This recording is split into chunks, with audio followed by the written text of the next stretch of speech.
Hey y'all, I just wanted to share a bit of encouragement.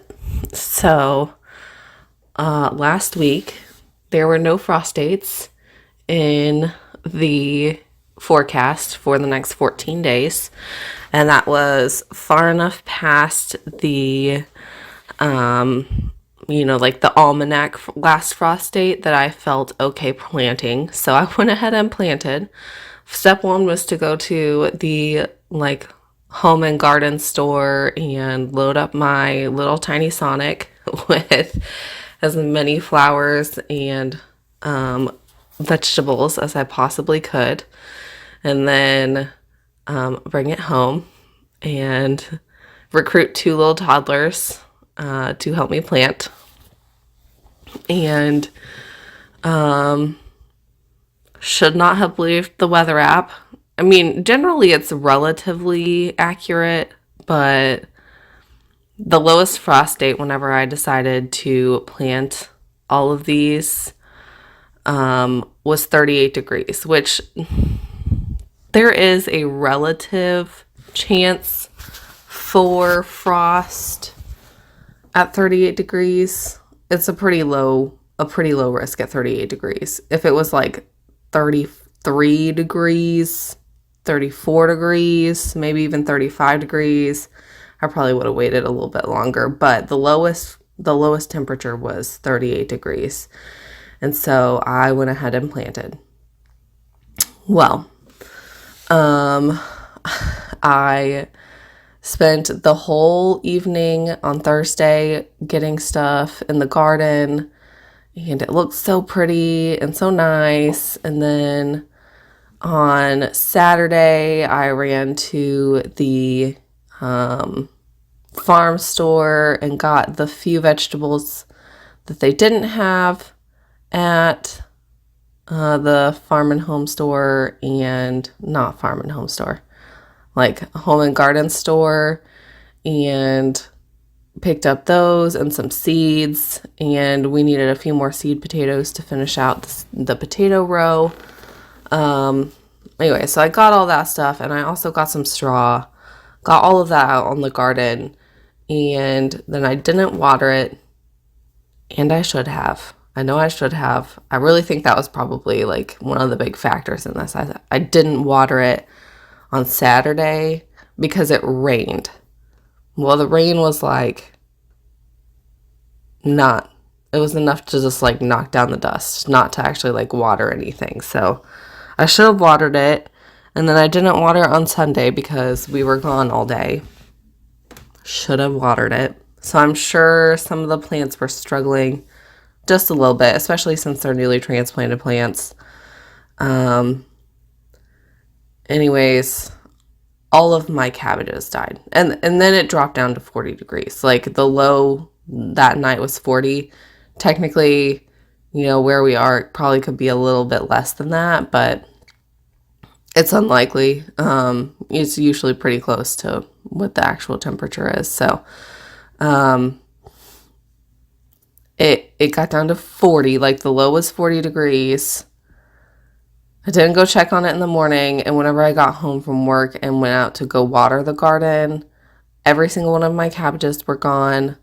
Most of my tomatoes were dead, and 50% of my peppers were gone. So I just want to give you an encouraging word, because I have been gardening. I've not been running my own garden my entire life, obviously. I've been gardening in conjunction with like my father and my grandmother for my entire life. My dad and grandma are both very avid grandparents.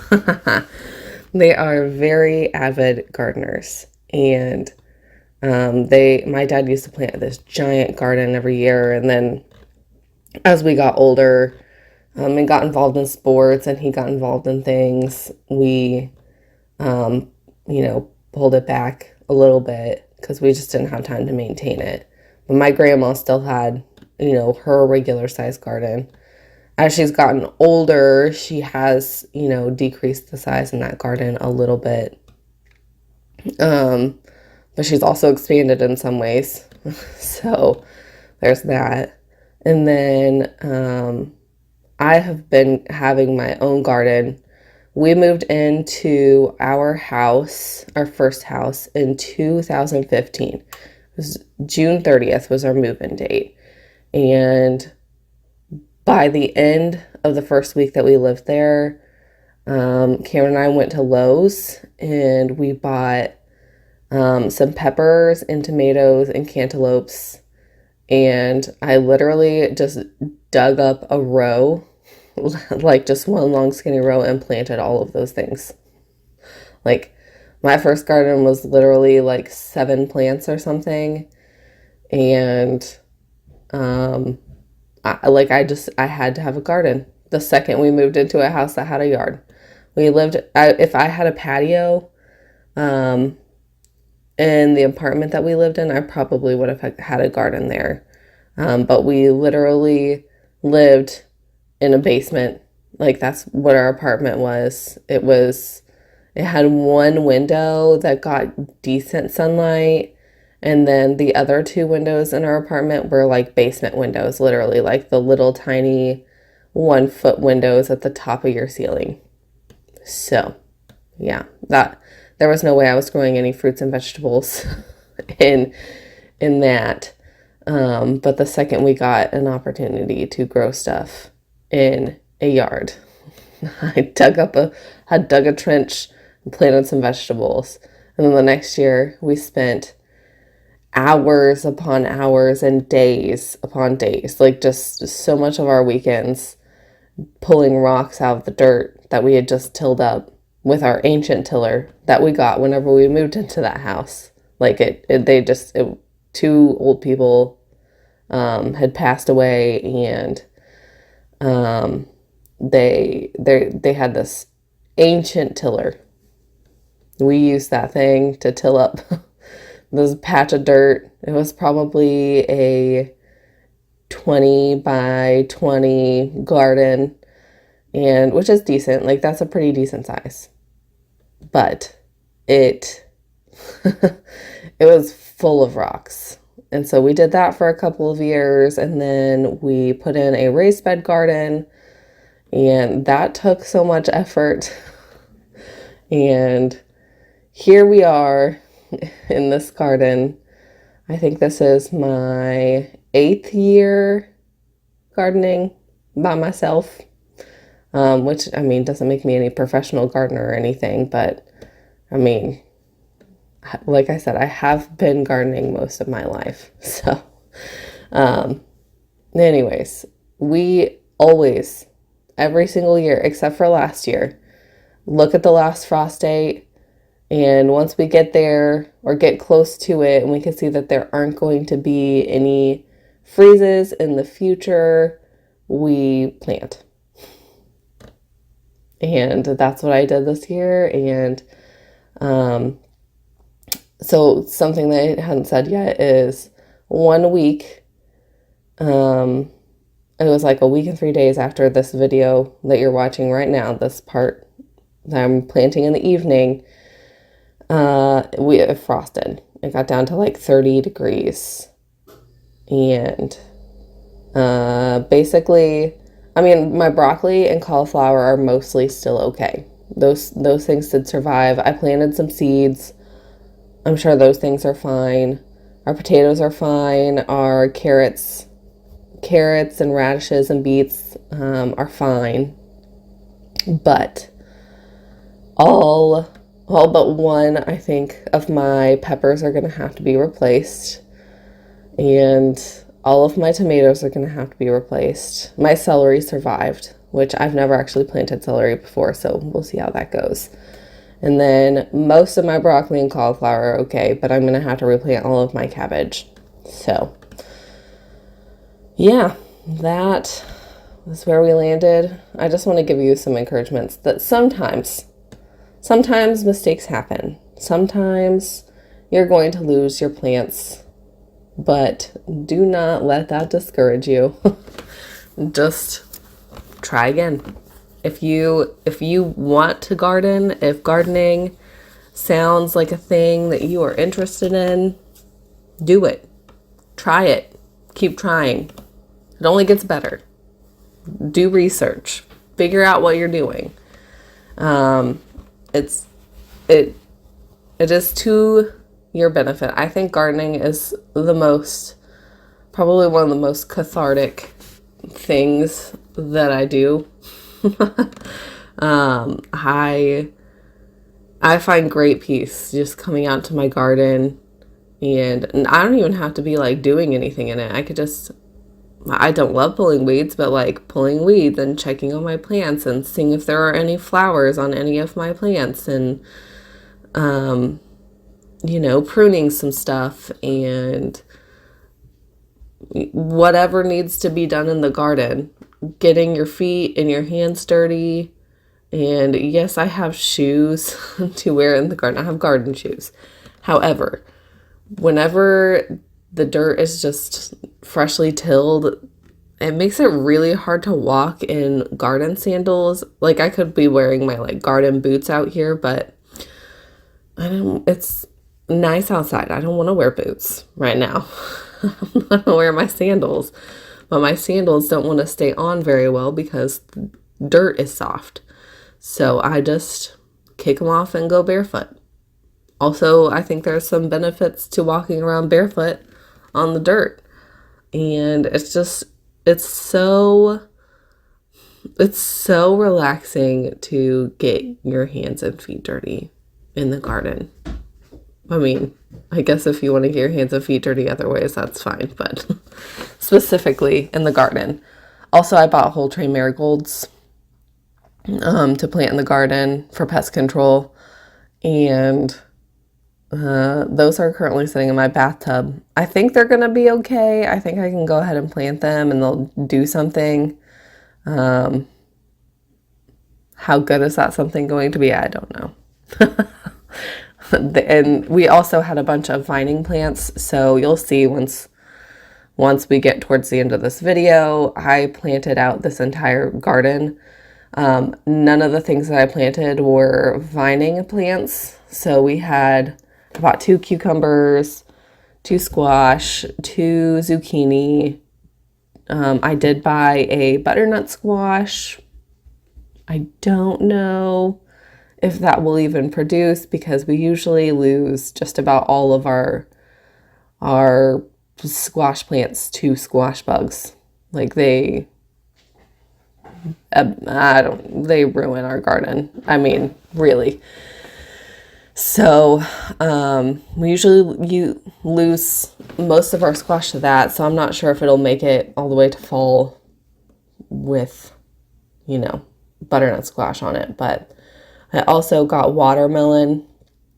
Nowhere had cantaloupe yet, but whenever I find some cantaloupe, we'll also get that.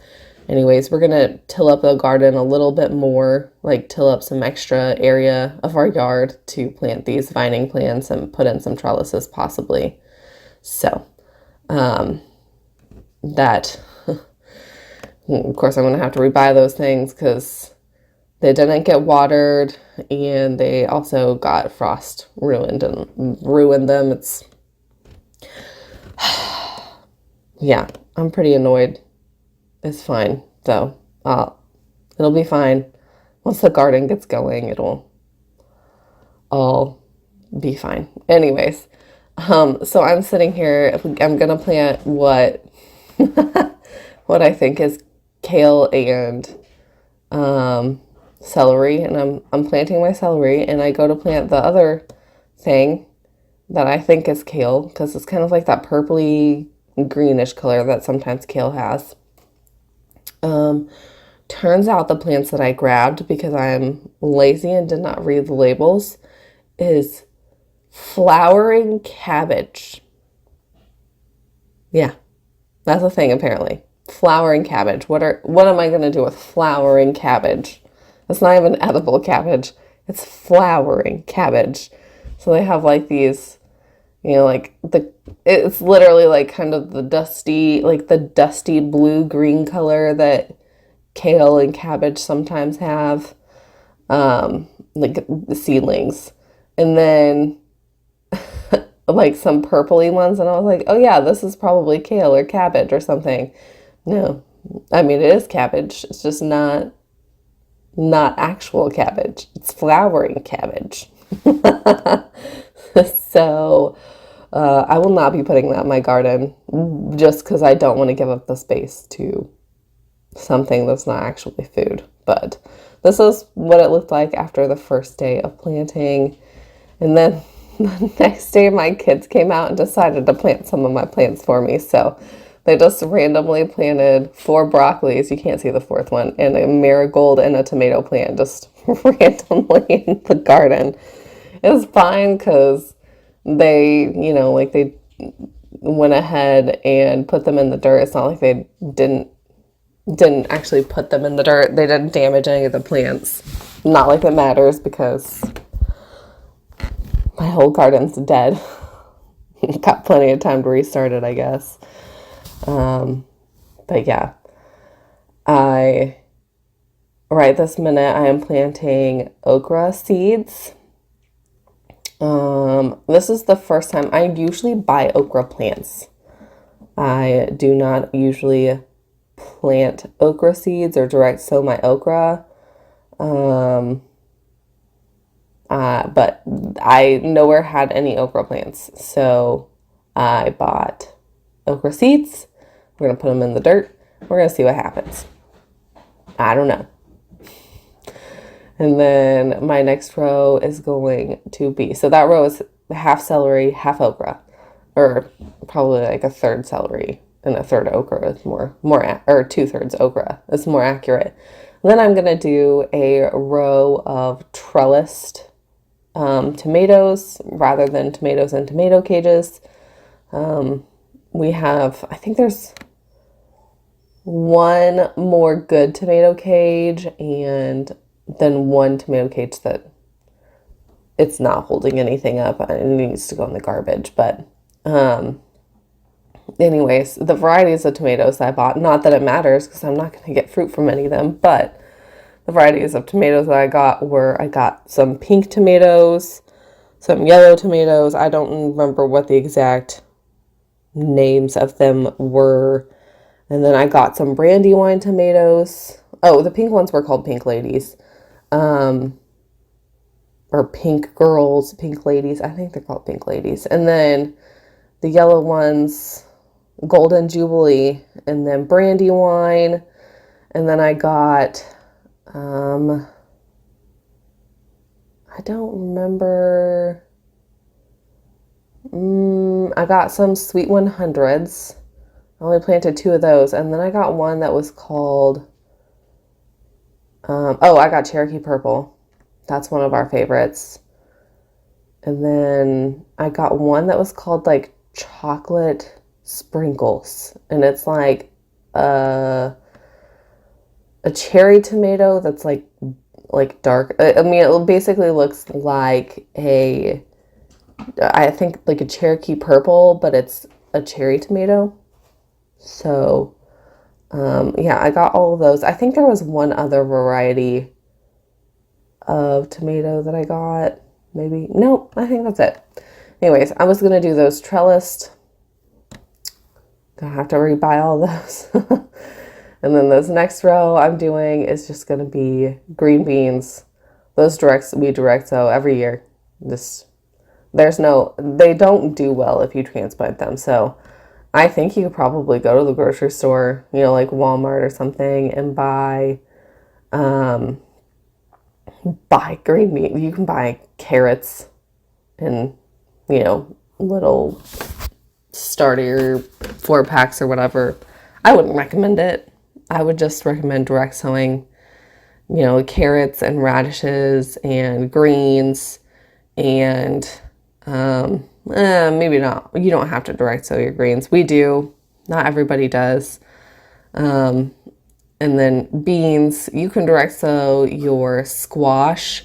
However, where we live, squash buds are awful. They're so terrible. And if you want to get any quantity of produce out of your squash plants, you have to start them. Like if you want them to get any any size. I mean, I think ours usually get damaged by squash bugs by late June, early July. And if I didn't start them from seeds, that gives them an extra couple of weeks that they've been growing.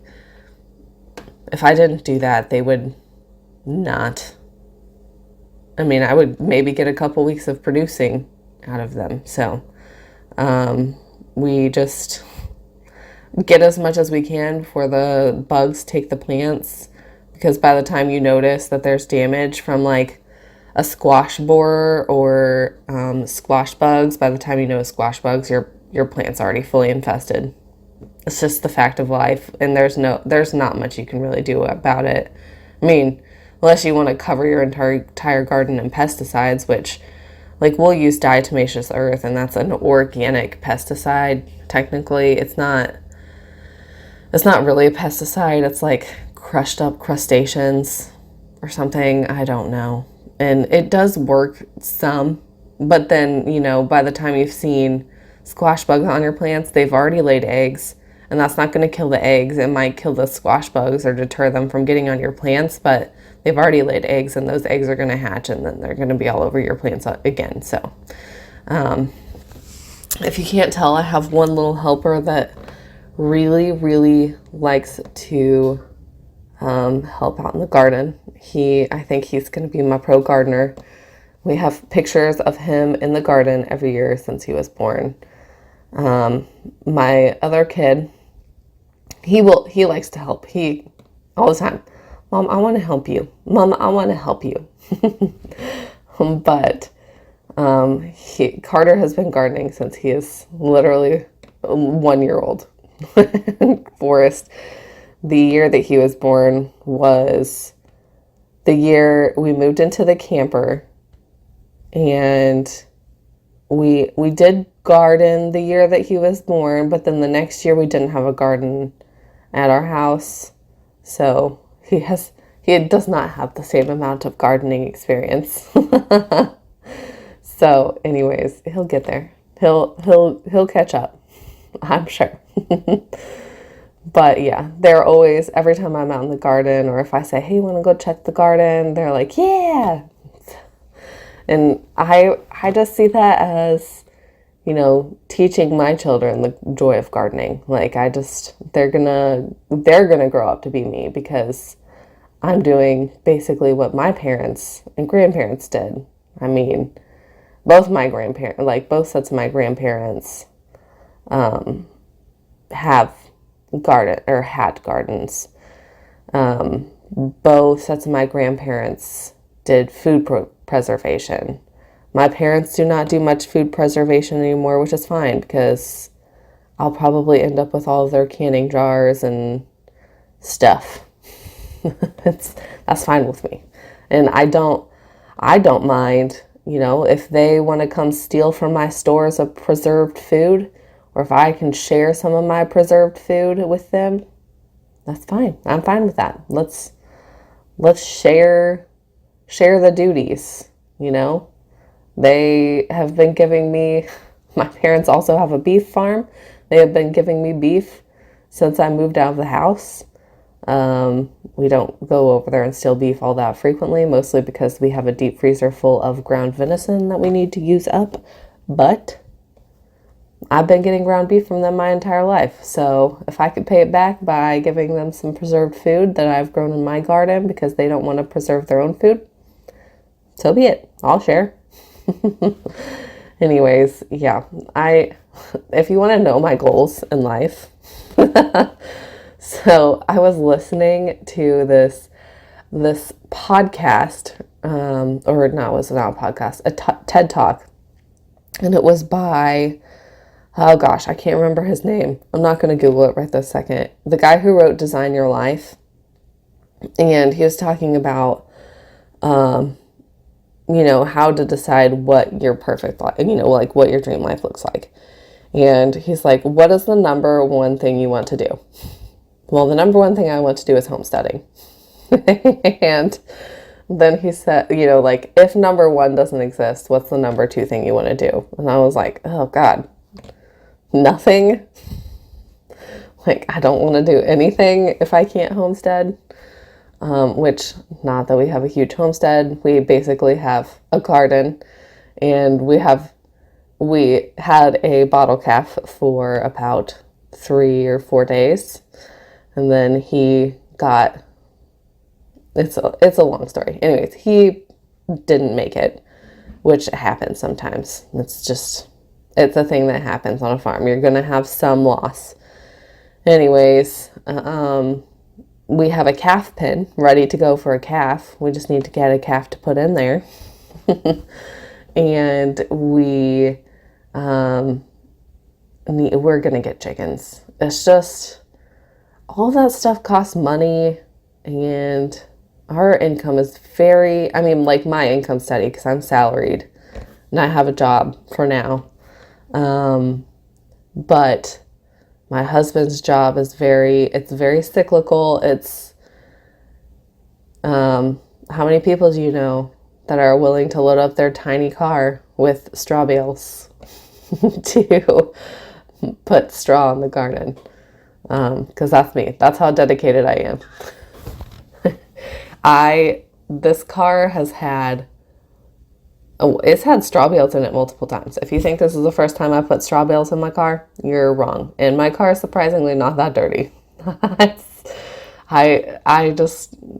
We were sitting at home. It was Saturday, and I was like, we really need to get some mulch on this garden because the weeds are starting to come back in, and I don't want it to get overgrown with weeds.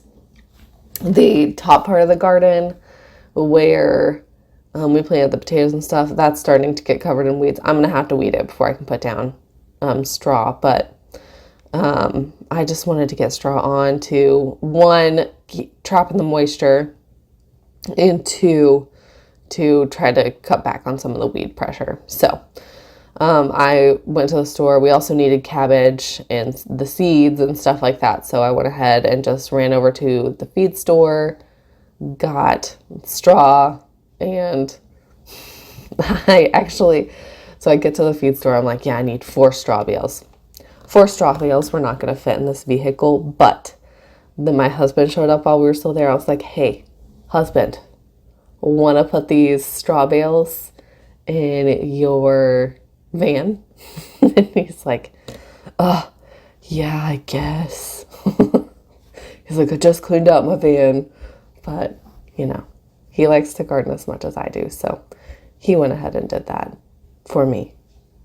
So anyways, I spread out the straw as much as I could. You got to get it, you don't want it too thick, but you don't want it too thin either. So I just spread this out. I did not record the spreading of the second bale because it started to sprinkle and I didn't want to ruin my phone. So I did go ahead and spread the second bale as well. And yeah, anyways, if you want to see the current status of the garden, I will link that video. I shared that video earlier. I will link that video down below so you guys can view it, see what survived, what didn't, what it currently looks like. And then, in addition, you can see how far 4 straw bales got me, which it got most of the garden. I'm going to have to go back and get more to cover. But anyways, I just wanted to give you guys just a little bit of encouragement. Sometimes things happen. Sometimes loss happens. You just have to move on from it and keep going. So that is all I have for you guys today. I hope you have an awesome rest of your week, and I'll catch you next time. Bye, y'all.